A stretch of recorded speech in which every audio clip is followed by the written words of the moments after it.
Graça e paz, querido. Professor Zeniel, com mais um tema da lição. Nosso tema hoje é o avivamento espiritual no mundo. Texto áureo.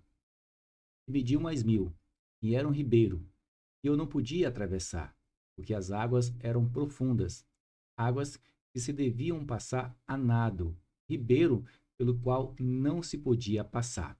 Ezequiel, capítulo 47, versículo 5. Verdade prática.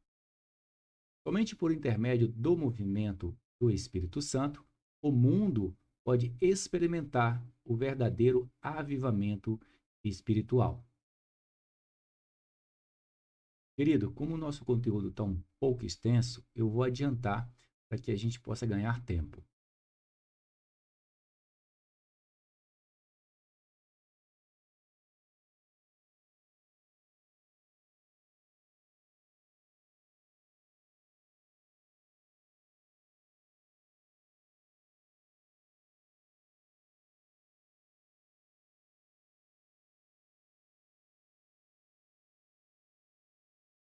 Objetivos da lição. Primeiro, explicar o avivamento no tempo de Ezequiel. Segundo, identificar os grandes avivamentos no mundo. Terceiro, mostrar que os avivamentos mudam o rumo da história. Introdução. O que Deus fez no tempo de Ezequiel ainda pode fazer atualmente. Ele produziu avivamentos em várias partes do mundo, notadamente no século XVIII e no século XIX. Sabemos que nenhum avivamento espiritual começa sem razão alguma, sem uma causa relevante, sem motivos que lhe deem origem de forma sobrenatural. O avivamento espiritual é como uma faísca que dá início a um fogo ou a um incêndio, em alguém ou em algum lugar.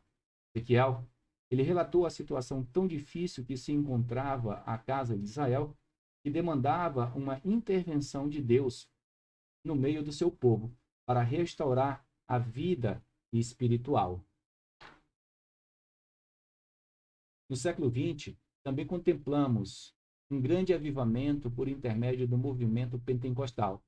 Cremos que, antes da vinda de Jesus para arrebatar a sua igreja, Deus pode despertar um grande avivamento mundial.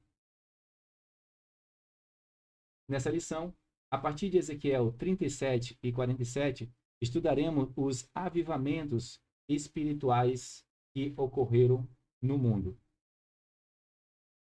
O avivamento no tempo de Ezequiel. Tópico 1. Calamidade e restauração de Israel. Subtópico 1.1. O profeta Ezequiel alertou o povo a respeito dos duros juízos de Deus contra a desobediência e a apostasia de Israel. Ezequiel mostra um contexto histórico em que se encontrava o seu povo no exílio babilônico. Por causa da desobediência e afastamento de Deus, eles foram levados cativo em 3 etapas. A primeira etapa ocorreu em 605, né? E foram levados ali Daniel e os seus 3 amigos. Já a segunda leva ocorreu em 597 a.C. e também foram levados, nessa segunda leva, levaram Ezequiel. Já a terceira ocorreu em 586 a.C. As tropas de Nabucodonosor destruíram completamente o templo e também a cidade, e o restante do povo foi levado para a Babilônia. Ezequiel registrou a deplorável situação espiritual, depois de ter várias visões de Deus. Ele foi chamado como atalaia de Deus. Ezequiel, capítulo 37, versículo 17. Ele foi designado para alertar ao povo que Deus anotara sobre os seus pecados e também maldade, bem como o juízo que adivinha de vir, e profetizou contra os montes de Israel, que é o que a gente vê aqui em Ezequiel, capítulo 6, versículo 3 e de 3 a 5. E dirás aos montes de Israel: ouve a palavra do Senhor Jeová.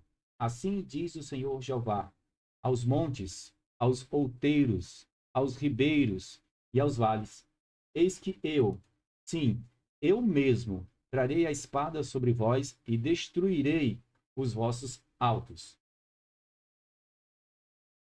E serão assolados os vossos altares, e quebrantadas as vossas imagens do sol. Derribarei os vossos transpassados diante dos vossos ídolos. E porei os cadáveres dos filhos de Israel diante dos ídolos, e espalharei os vossos ossos em redor dos vossos altares. Bom, a apostasia em Jerusalém, ela era terrível. Os filhos desprezavam os seus pais, cometiam perversidade. Havia o terrível pecado sexual, inclusive com a prática de incestos. Havia propinas no meio do povo. Os sacerdotes eram carnais, não fazendo separação entre o santo e o profano. Os profetas profetizavam mentiras.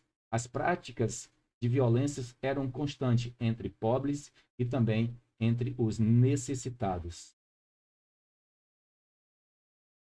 Diante de tão grande calamidade espiritual, o Senhor teve misericórdia, poupou o povo da destruição total e restaurou a nação eleita.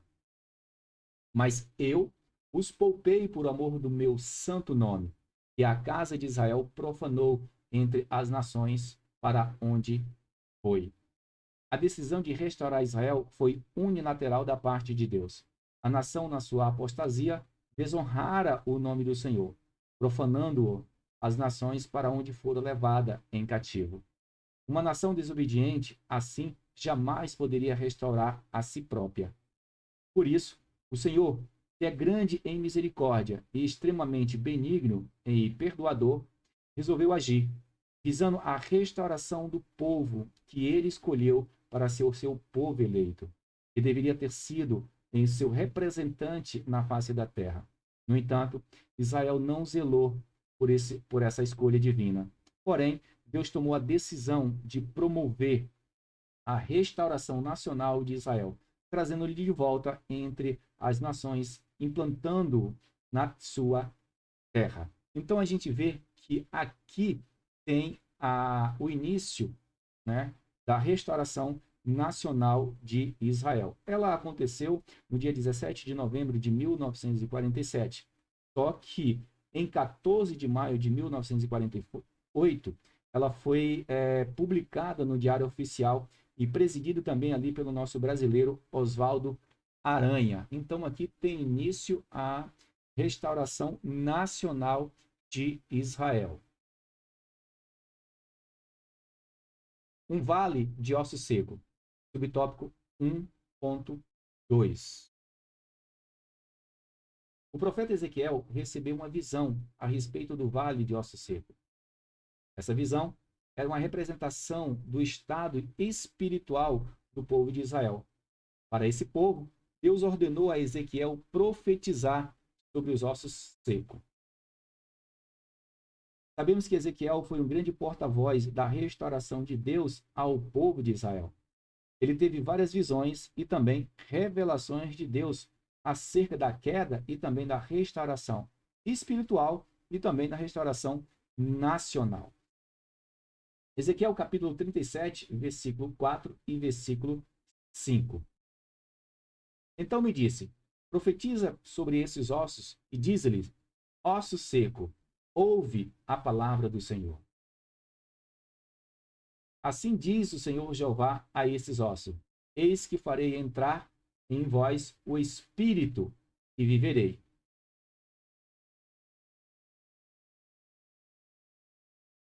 Havia uma promessa ali, um grande avivamento nacional. Ezequiel capítulo 37, versículo 3.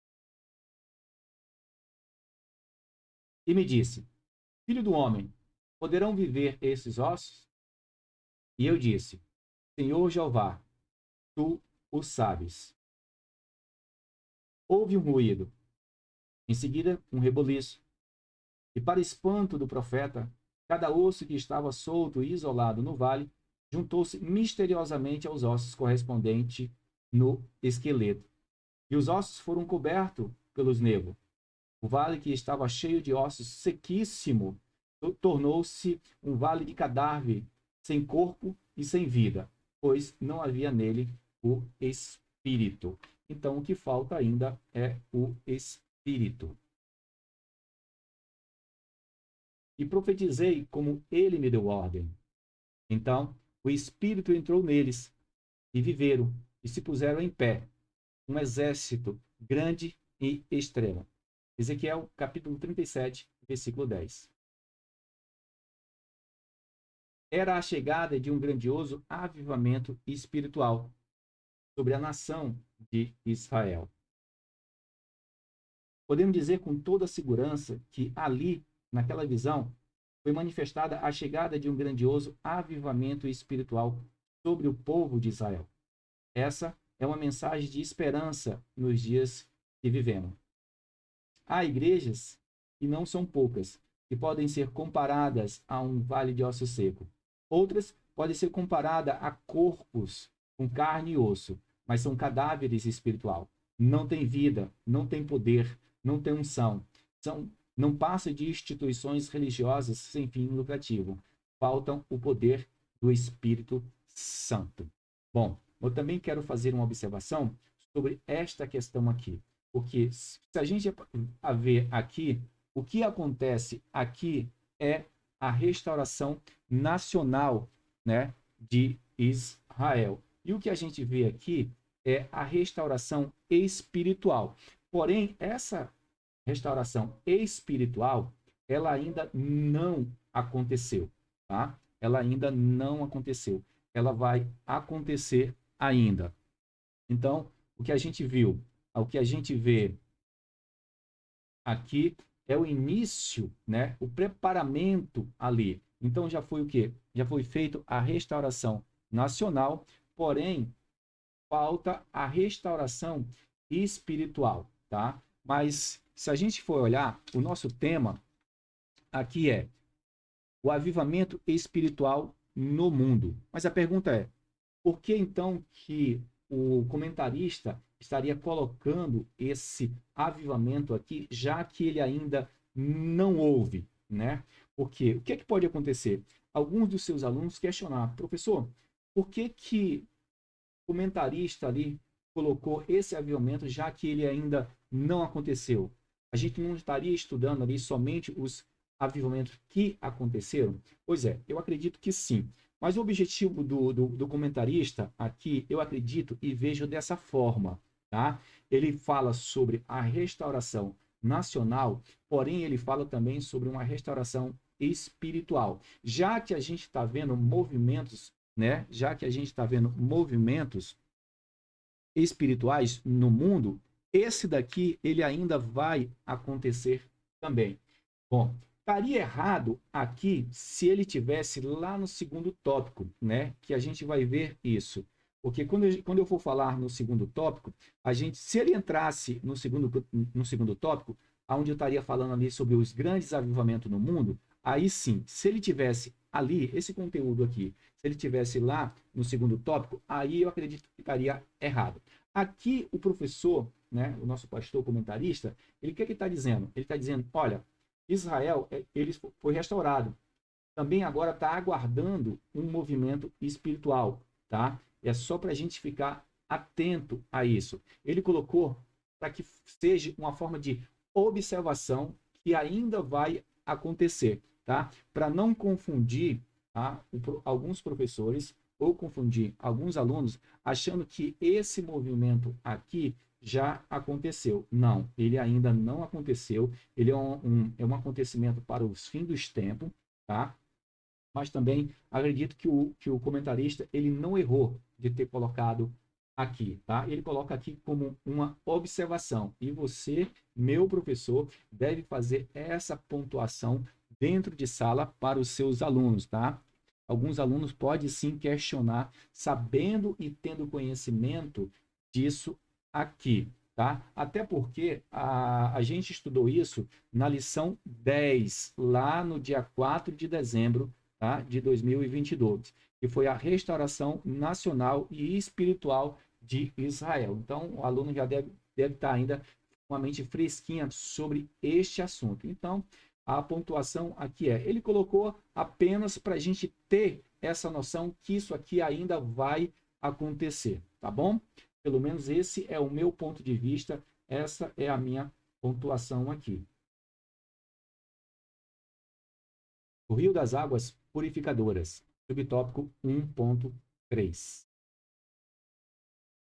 No capítulo 47, o profeta Ezequiel viu um homem que possuía um cordel de medir nas mãos, com o qual mediu uma distância de 1000 côvados, ou 450 metros. E fez o profeta passar pelas águas, que chegavam em seus tornozelos. Ezequiel, capítulo 47, versículo 3.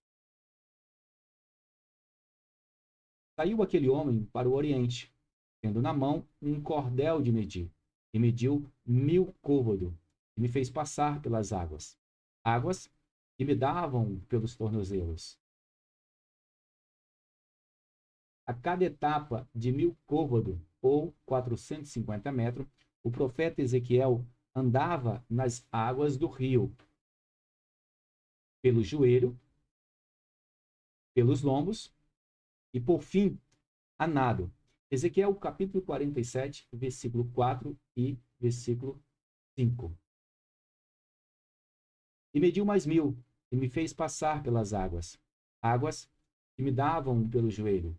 E mediu mais 1000, e me fez passar pelas águas, águas que me davam pelos lombos.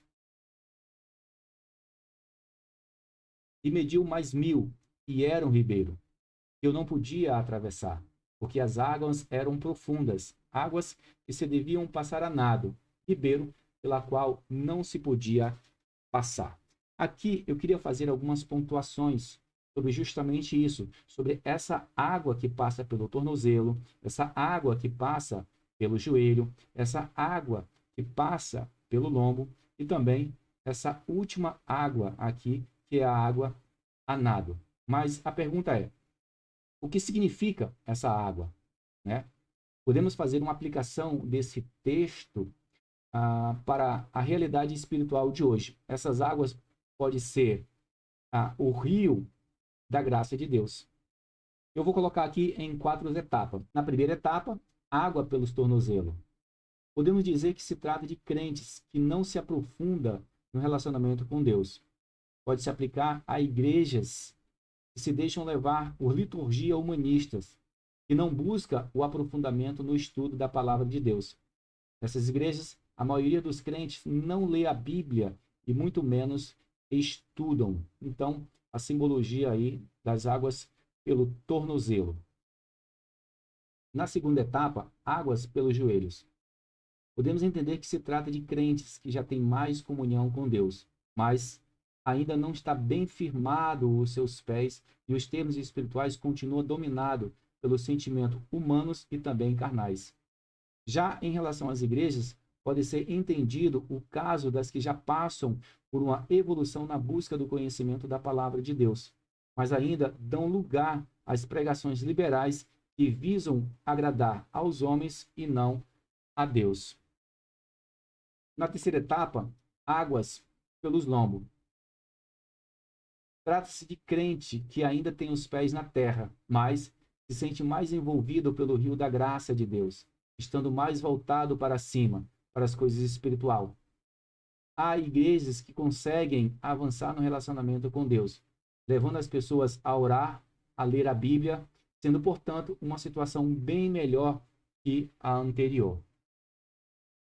Já a quarta etapa, que seria a nado, né, é um nível desejável de maturidade cristã. O crente deixa de ser carnal ou natural e passa a ser homem espiritual, que discerne bem tudo. E se tratando de igreja, trata-se da situação desejável em que a liderança dá exemplo em buscar a presença de Deus e levar os crentes a terem maturidade espiritual, não se deixando levar pelas falsas teologias liberais dos tempos presentes.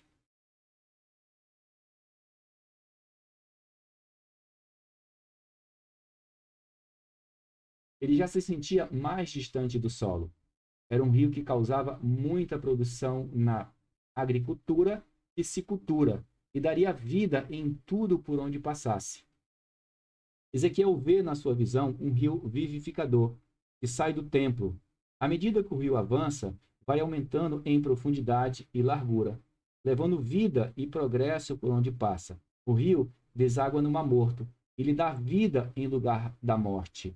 O propósito do rio é comunicar vida abundante da parte de Deus à terra, aos seus habitantes. E a gente pode ver aí, aqui, alguns peixes, né?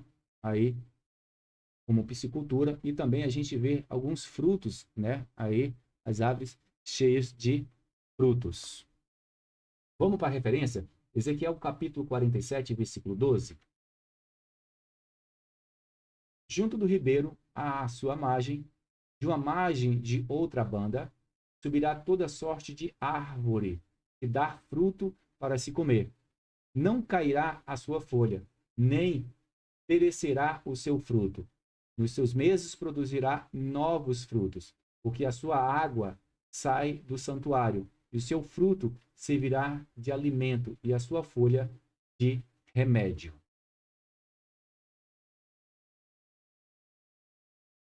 Era o grandioso avivamento que Ezequiel haveria de experimentar pela misericórdia de Deus no mundo. Subtópico 2. Bom, eu queria fazer uma observação à questão sobre a restauração nacional, que houve a restauração nacional, e também sobre a questão da restauração espiritual, do avivamento espiritual. A gente sabe que a restauração nacional, essa já aconteceu, né?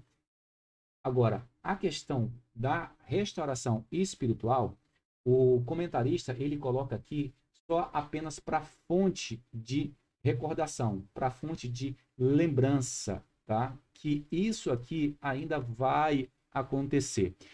Para mim, estaria errado se ela estivesse entrando aqui, no tópico 2. Eu diria sim que estaria errado, né? Estaria errado a colocação. Mas como não está dentro do conteúdo, não está dentro do tópico 2, a questão da restauração nacional, como também da questão da restauração espiritual, porque aqui aí eu consigo entender que ele colocou aqui apenas para quê? Para que eu possa me lembrar que essa restauração espiritual, ela ainda vai acontecer. Então é algo, né, para o futuro, ok?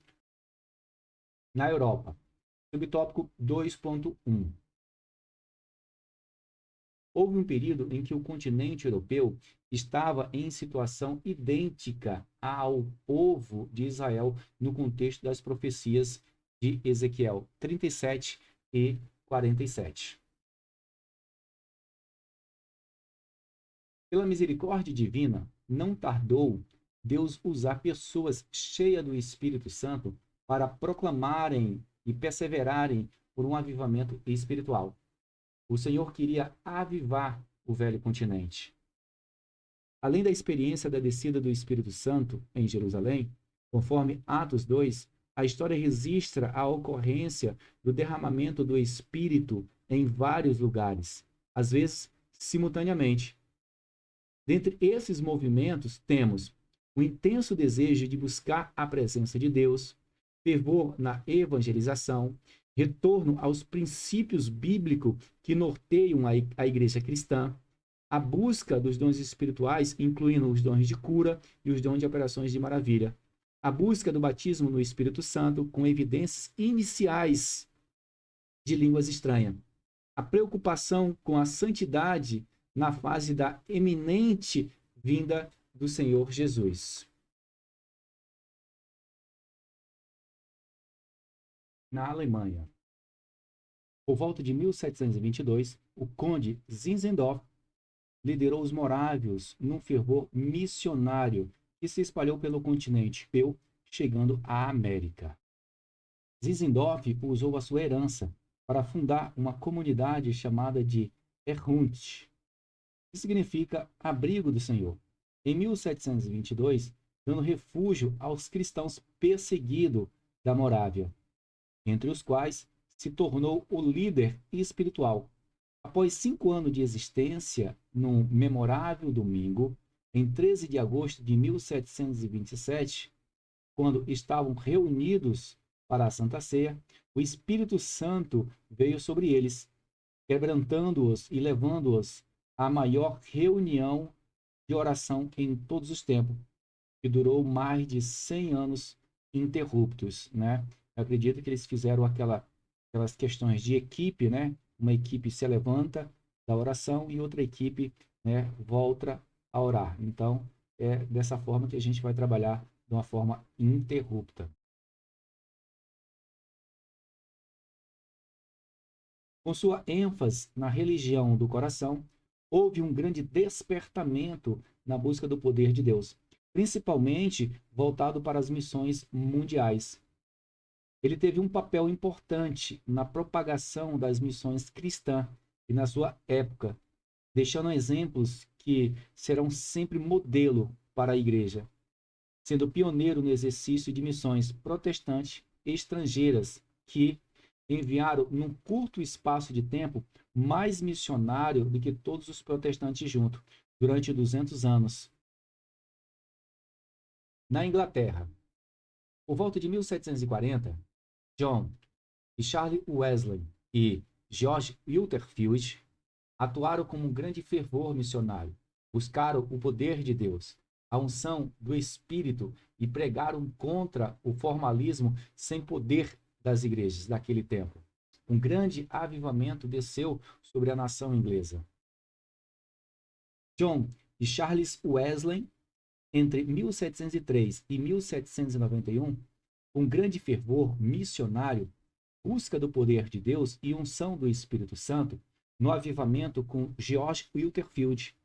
Entre 1714 e 1770, somente com o surgimento desses 3 grandes líderes, o clima espiritual de muitas igrejas passou por uma mudança real, em busca do avivamento. No país de Gales, Evan Robert, um adolescente de 13 anos, reuniu seus colegas e lhe falou da visão que recebeu de Deus no domingo, dizendo que enviaria um verdadeiro avivamento, mas todos precisavam abandonar a prática do pecado. Robert foi o instrumento usado por Deus para inaugurar o reavivamento de 1904. Em 1891, aos 13 anos de idade, Robert começou a ter fome e sede e orar por 2 coisas importantes: para que Deus enchesse com o Espírito Santo e para que Deus enviasse o reavivamento ao país de Gales. Robert fez talvez o maior investimento no banco de oração de Deus, a favor do reavivamento que o Senhor desejava enviar. E talvez fosse essa a razão de Deus ter começado a onda internacional de reavivamento no país de Gales, através de Robert.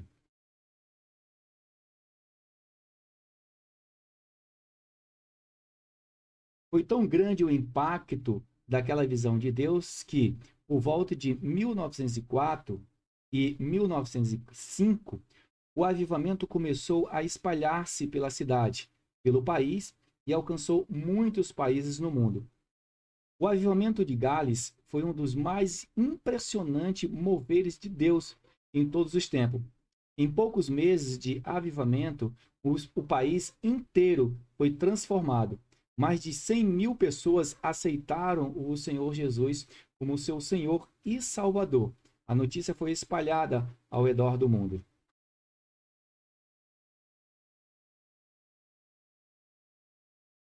Nos Estados Unidos, subtópico 2.2. Deus também queria avivar os Estados Unidos da América. Por isso, houve vários avivamentos na grande nação americana. E a gente pode fazer alguns destaques aqui, como Jonathan Edwards, John Wesley, George Whitefield, Charles G. Finney, Charles H. Spurgeon e D.L. Moody e também William Joseph Seymour.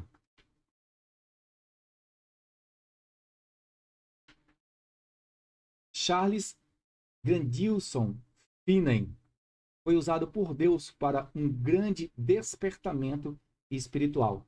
Convertido aos 29 anos, seu nome está ligado como nenhum outro avivamento avalista. Durante 10 anos, de 1824 a 1874, trabalhou incansavelmente pelo avivamento da igreja. Depois disso, caiu enfermo, devido aos grandes esforços, tendo que enfrentar um repouso.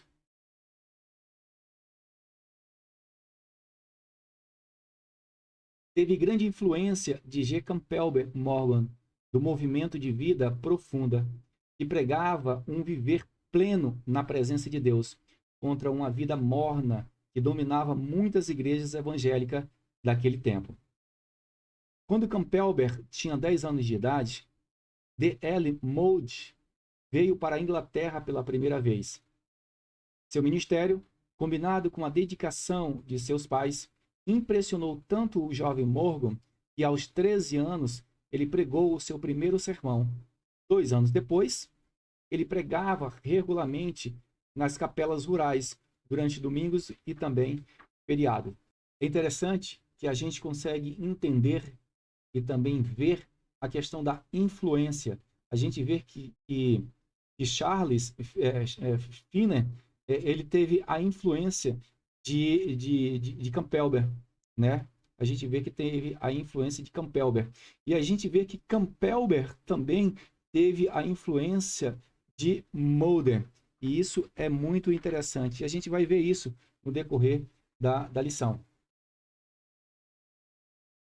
Raízes do subtópico 2.3. No ano de 1900, Charles Fox Parham, obreiro leigo e pregador itinerante, resolveu fundar o chamado Movimento de Fé Apostólica, com o propósito de preparar obreiros leigos para evangelizar.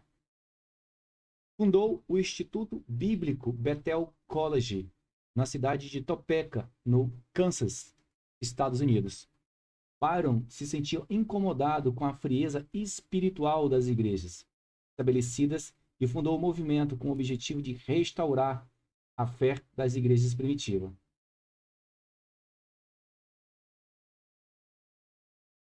Os alunos estudaram Atos 2 e, a partir desse estudo, foram batizados no Espírito Santo. A promessa de Atos alcançou a vida daqueles estudantes. Sobre essa foto seria Agnes Osman. Ela foi batizada no dia 1º de janeiro de 1901. Ela perguntou a Paulo se ele podia impor as mãos sobre ela, como Paulo fizera sobre os discípulos em Éfeso, a fim de receber o batismo no Espírito Santo. Paulo concordou e orou por ela. E ela declarou com alegria: eu falei em línguas, conforme Atos 2:1.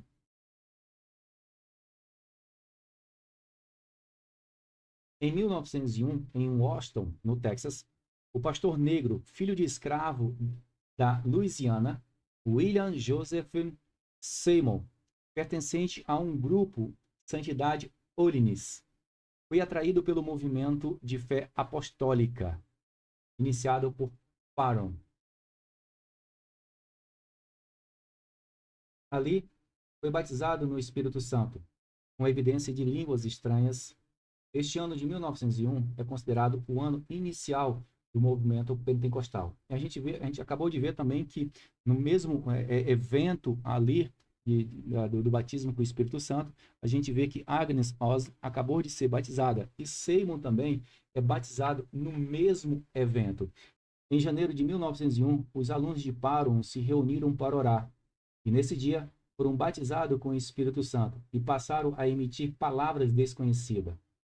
Esse foi o estupim para o movimento da Rua Azusa.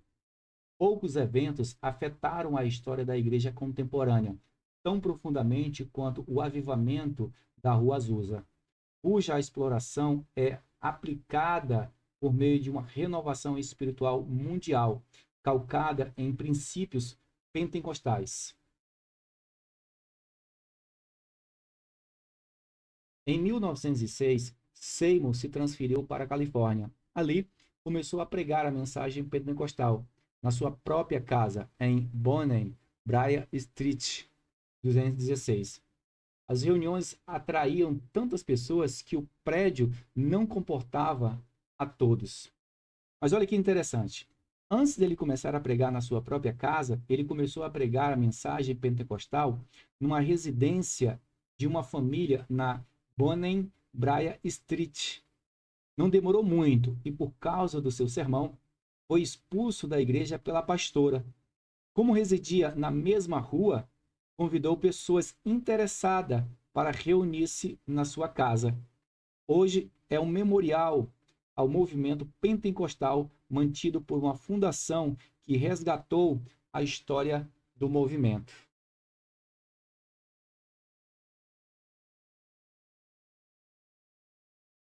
Procurando um novo prédio, Seymour descobriu um salão retangular que estava abandonado na rua Azusa 312, em Los Angeles, onde fundou a Missão Evangélica da Fé Apostólica. O local mais amplo tornou-se mais adequado para as reuniões. As pregações de Seymour não eram eloquentes, eram de uma simplicidade bem peculiar, mas a unção do Espírito Santo era tão grande nas reuniões que as pessoas eram curadas, outras batizadas no Espírito Santo, com tanto poder que caíam prostradas, sem sequer ninguém tocasse nela. Pessoas de outras denominações corriam ao local para conhecer o novo movimento evangélico. Ali começou o denominado avivamento pentecostal do século XX e impactou o mundo. Seymour foi reconhecido como líder do trabalho de avivamento na Azusa Street. Mas não havia hierarquia, não havia plataforma ou púlpito. Tudo era informal, mas muito espiritual. O lugar não era fechado ou vazio. O culto não dependia da direção humana, mas a presença de Deus guiava toda a sequência do trabalho. Os avivamentos mudaram a história. Tópico 3. Impactos no mundo. É consenso entre os estudiosos as informações de que os maiores avivamentos no mundo trouxeram impactos profundos na política, na economia e na cultura. Poderíamos citar inúmeros exemplos, mas fiquemos com um que ocorreu entre os pentecostais nos Estados Unidos. No contexto da tragédia do racismo naquela nação, mesmo entre igrejas históricas, foi possível contemplar vítimas do século de conflitos raciais, cultuando ao Senhor, falando em línguas estranhas e alegrando no Espírito Santo. Vamos conferir o que aqui diz em Efésios capítulo 2, versículo 14? Porque ele é a nossa paz, o qual de ambos os povos fez um, e derribando a parede de separação que estava no meio.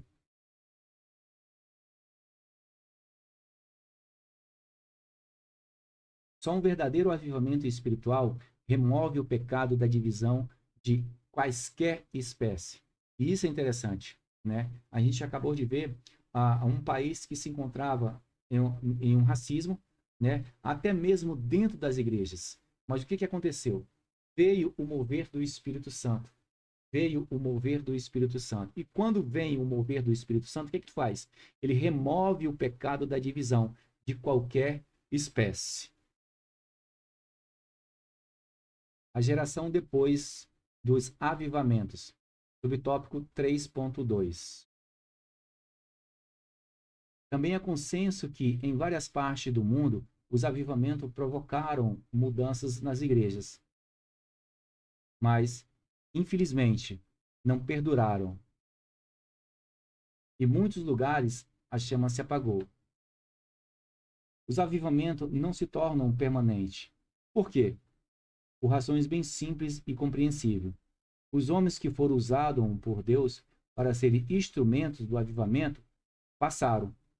Os seus sucessores não tiveram o mesmo ímpeto e interesse em manter o fogo aceso. Os instrumentos de Deus que incendiaram a nação passaram, e seus sucessores não tiveram o mesmo ímpeto em manter o fogo aceso. A Bíblia diz que não há fogo sem lenha. Sem lenha, o fogo se apagará. Na Bíblia, a lenha é símbolo das coisas humanas. O movimento espiritual é de Deus, é divino, mas ele não usa anjo. O Senhor sempre usou e quer usar homens e mulheres que se colocam diante dele como instrumento do avivamento. Vamos ver a referência? Provérbio capítulo 26, versículo 20, parte A. Sem lenha, o fogo se apagará, e não havendo maldizente, cessará a contenda.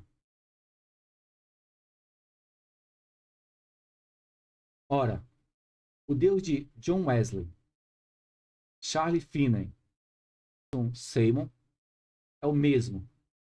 Ele não mudou. Conclusão.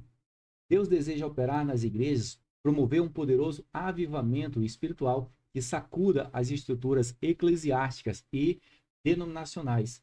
Entretanto, é preciso buscar o batismo no Espírito Santo com perseverante fervor, que haja sinais, milagres, prodígios e maravilhas em nome de Jesus. Que o Santo Espírito sopre o avivamento espiritual e que o uso abundante dos dons espirituais seja real e abundante em nossos cultos. Exercício.